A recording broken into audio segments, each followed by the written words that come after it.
Bueno, eso es un asunto que nos preocupa, queremos profundizar acerca de este tema, que nos den recomendaciones, que nos expliquen las causas, y para eso estamos con Evelyn Muñoz, que ella es académica de la Escuela de Nutrición y Dietética de la Universidad Andrés Bello, además es nutricionista. Evelyn, muchas gracias por venir a este programa de crónicas y reportajes.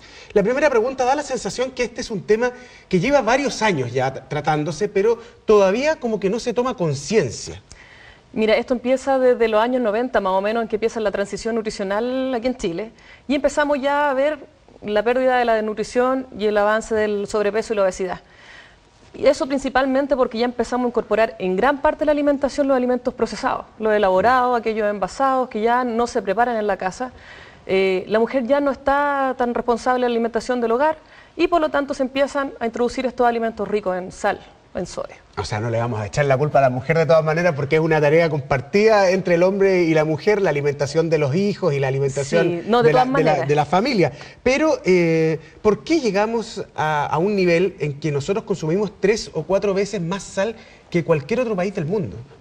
Lamentablemente, en base a eso, o sea, fuimos comiendo fuera del hogar, fuimos prefiriendo alimentos ricos en grasas saturadas, con eso también en sodio. También nos empezamos a acostumbrar a un poco este sabor, por lo tanto acudimos a los caldos concentrados, las sopas en sobre son mucho más rápidas de preparar. Nos empezó también a gustar esto de la comida rápida, y la comida rápida es rica en sal de todas maneras. Ahora, esto es un proceso que nosotros estamos viviendo como país en esta década, y que los países desarrollados lo vivieron en décadas pasadas. ¿Cómo aprendieron? ¿Cuáles fueron los caminos que ellos siguieron para solucionarlo? ¿Y cuál es el camino que debiéramos seguir nosotros, piensas tú? Bueno, lamentablemente, tomarle la importancia a este problema es el aumento de la hipertensión de los pacientes con accidentes cardiovasculares. Y ahora ya se lo empieza, ¿cierto?, a tomar el valor a la prevención, que es lo más importante. ¿Cómo lo logran? Principalmente trabajando con las empresas productoras de alimentos, motivándolas a hacer alimentos con menos cantidad de sodio, rotulando de mejor manera, o sea, los envases tienen que tener de una manera entendible el contenido de sodio también para que el consumidor pueda saber realmente cuánto está consumiendo. Actualmente el etiquetado lo dice, pero para qué estamos con cosas, la gente no lo entiende. Ya, eso es una de las principales medidas que se deben tomar. Y lo otro es la educación. Preferir alimentos naturales, preparados en la casa, evitar, no de ninguna manera consumirlo, pero sí por lo menos consumirlo en menor frecuencia la alimentación fuera de la casa, como las comidas rápidas principalmente. Ahora te quiero llevar al tema de los productos elaborados, que ya lo has mencionado en un par de ocasiones. ¿Cómo se puede trabajar ese tema si el 80% del sodio que se consume en los alimentos está precisamente en los productos envasados? Y cuando una familia, una mamá en este caso, o un papá, prepara por ejemplo un pollo para los hijos y no le echa nada de sal, honestamente en estos instantes el hijo le tira el pollo por la cabeza. Es que no hay ¿Cómo se puede trabajar eso? Sí, no hay que eliminar la sal de la casa, no es que no se pueda preparar la alimentación con sal. La alimentación que tiene mayor aporte de sodio son, por ejemplo, los embutidos, como te decía, las sopas en sobre, los caldos concentrados, la salchicha, la mortadela, el jamón, ¿ya? Todo ese tipo de alimentos. Por lo tanto, si vamos a cocinar en la casa una comida habitual, como un arroz con pollo, como tú dices, no es necesario dejar de echarle sal, pero evitemos, por ejemplo, echarle el caldo concentrado. ¿Ya? Que ahora para los chilenos es normal, es casi como echarle la sal, también echarle el caldo concentrado a cualquier comida. Ahora tampoco hay que transformar a la sal o el uso de la sal en un demonio, porque también tiene algunos beneficios. Por eso te decía, o sea, el sodio es importante, es necesario para el buen funcionamiento, para la regulación, por ejemplo, de la presión arterial. ¿Ya? Para el buen funcionamiento cardíaco, necesita sodio para poder tener un latido normal. Para todo el funcionamiento celular, el sodio es indispensable. Lo que pasa es que el sodio que necesitamos generalmente ya está dentro de la alimentación que uno tiene habitualmente. Y estos alimentos ricos en sodio, como lo que hemos mencionado, están por sobre las necesidades diarias. Ya, y ahora, entonces necesitamos recomendaciones básicas para las mamás, para los papás, para los trabajadores que nos están viendo a esta hora en sus casas. ¿Cómo tiene que ser la preparación de la comida? Así, pongámoslo de la manera más simple. La preparación de la comida lo más normal posible, ¿cierto? Durante la cocción nosotros le podemos agregar sal. ¿Qué hay que evitar, por ejemplo? Poner el salero en la mesa. ¿Ya? ¿Por qué? Porque a veces uno ni siquiera lo alcanza a probar cuando ya le está agregando más sal.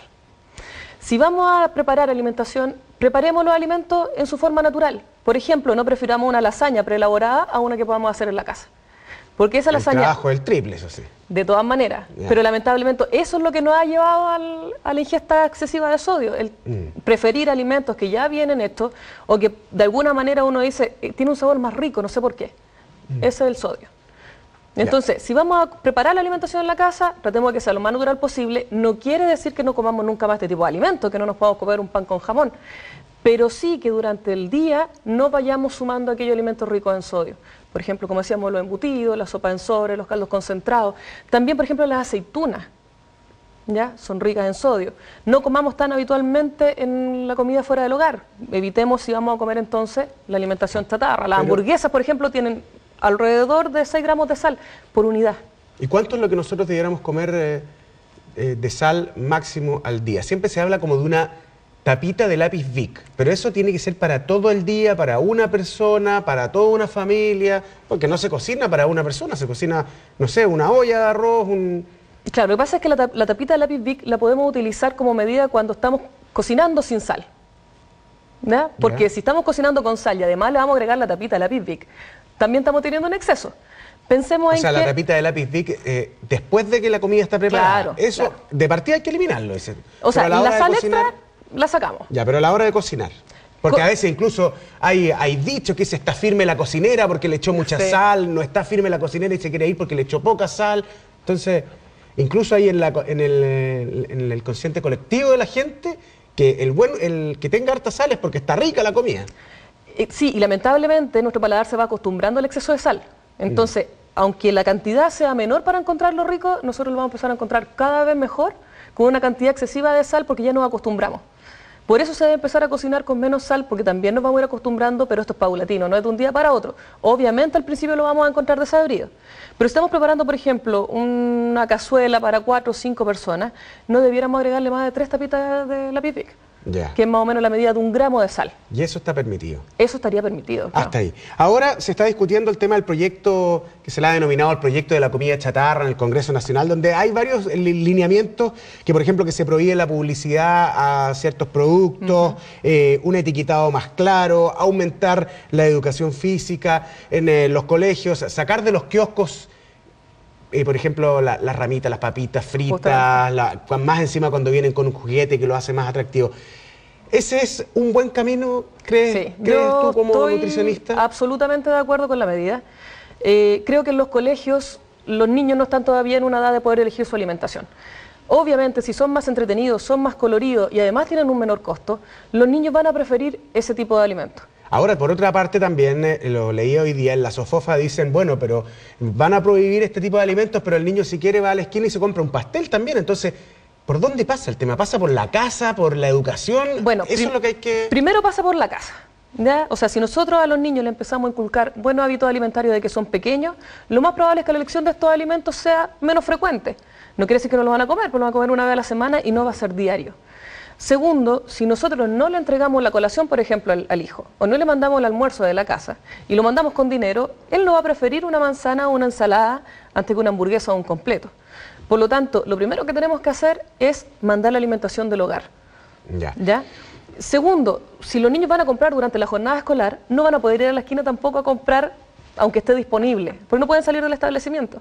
Entonces, claro, quizás lo consuman después, pero el horario ya pasó, ya almorzaron, ya tuvieron su colación, entonces se va a disminuir la ingesta de todas maneras, porque quizás antes también iban a la esquina, después, pero ahora lo que iba durante el colegio ya no se va a consumir. Importante también decir que los alimentos que son dulces también tienen altos índices de sodio. Sí, todos estos alimentos, por ejemplo, los snacks dulces, las galletas bañadas en chocolate, suflitos, dulces, todas esas cosas también tienen alto contenido de sodio. De hecho, las conservas, uno por ejemplo si ve una fruta en conserva cree que porque es dulce no tiene sal. Y también tiene alto contenido de sal porque son conservas. Por último, porque ya tenemos que cerrar, ¿cuáles son los riesgos del consumo excesivo de sodio? El primero es el aumento de la presión arterial, que se va a ver con el paso del tiempo. Antes eran los adultos, ahora son cada vez más chicos los niños al presentar este problema. Adolescentes, escolares, lo que va a llevar también a pasar de los años a un accidente cerebrovascular o cardiovascular, entonces vamos a presentar infarto, vamos a presentar algunas insuficiencias cardíacas. Entonces es importante ponerle atajo a este asunto. Muchas gracias, Evelyn, por venir a Crónicas y Reportajes. Gracias a ustedes. Nos separamos un instante, quédese con nosotros. Ya estamos de regreso aquí en el canal 24 Horas con más Crónicas y Reportajes.